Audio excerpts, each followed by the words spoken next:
आदिवासी सेंगेल अभियान के भारत बंद से ट्रेनों का आवागम प्रभावित हुआ। चक्रधरपुर रेल मंडल में जाम के कारण कई ट्रेनों को रद्द कर दिया गया, जबकि कई ट्रेनें बदले हुए मार्ग से चली। रद्द होने वाली ट्रेनों में टाटा बादाम पहाड़ मेमू पैसेंजर, टाटा आरा एक्सप्रेस और टाटा धनबाद स्वर्णरेखा एक्सप्रेस शामिल है, जबकि झारग्राम पुरुलिया पैसेंजर को टाटा से टर्मिनेट कर दिया गया। यह पैसेंजर पुरुलिया नहीं जाकर टाटा से वापस झारग्राम लौट गई।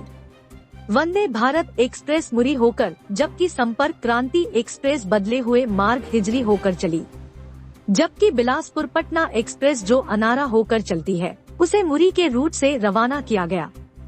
इधर बंदी के कारण ट्रेनों को रद्द किए जाने से टाटानगर में यात्रियों को काफी परेशानी हुई। ज्यादातर यात्री टाटा आरा ट्रेन के थे, जो सुबह ही स्टेशन पहुंचे थे। स्टेशन में पहुंचने पर उन्हें ट्रेन रद्द होने की जानकारी मिली। इसके बाद लोगों ने नाराजगी भी जताई। यात्रियों का कहना था कि ट्रेन रद्द होने की जानकारी उन्हें पहले दी जानी चाहिए थी। वहीं दूसरी ओर बंदी के मद्देनजर आरपीएफ और रेल पुलिस सतर्क रही। टाटानगर स्टेशन के सभी प्लेटफॉर्म पर जवान गश्त करते रहे। वहीं आसपास रेल ट्रैक जाम करने से संबंधित कोई सूचना नहीं मिली, जिसके बाद रेल पुलिस ने राहत की सांस ली।